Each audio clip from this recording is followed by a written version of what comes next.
we want to talk about the issue of what is quality. And as you read about it, you're going to find definitions from a variety of people: Edward Demings, Duran, Schoenberger. One of my favorites was Phil Crosby. And I always like what he did in his 1984 book, Quality Without Tears. Crosby has 4 basic positions in respect to defining or working with quality, and I think they still hold very, very true today.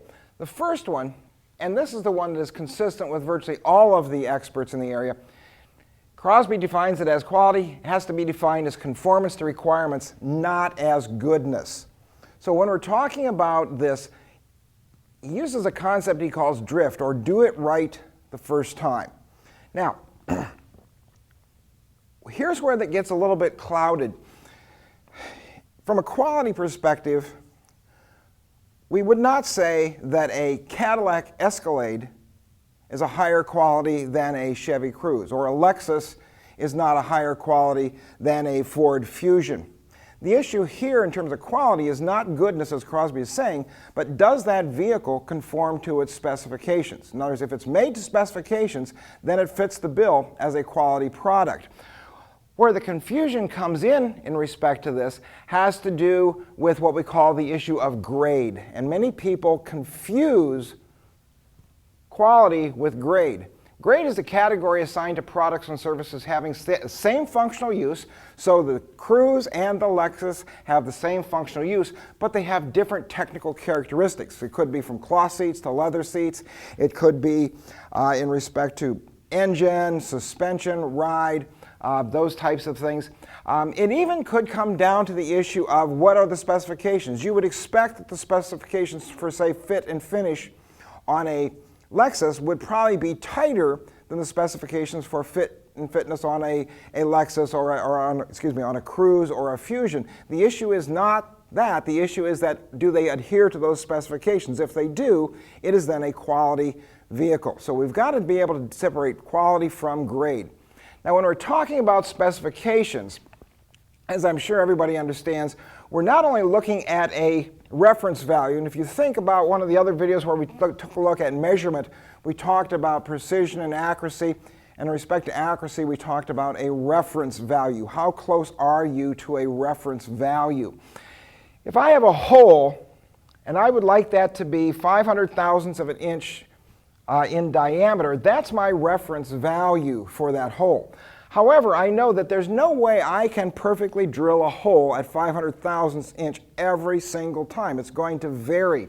So what I add to it is a tolerance to the specification. And here I've added a tolerance of 5 thousandths of an inch, which means I would say that this hole conforms to the specification of the requirement if it falls within the range of 495 thousandths to 505 thousandths. That's my tolerance. And the tolerance basically is how much error, or how much variation would be a better term, how much variation will you tolerate in the size of that hole and still say that it will do the job you need it to do. If it falls outside of that 495 to 505 range, then it does not conform to specification. Crosby's second point: the system for causing quality is prevention, not appraisal. And there's a variety of steps here, and I've only indicated one of them. Step 1, understanding the process by which the product is produced.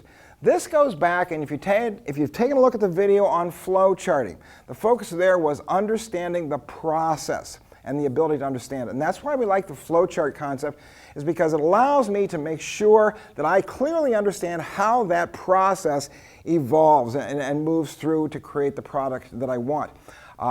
It's a good tool in terms of diagnosing or designing, but really the focus is process. Remember, what we look at oftentimes is SPC, or statistical process control.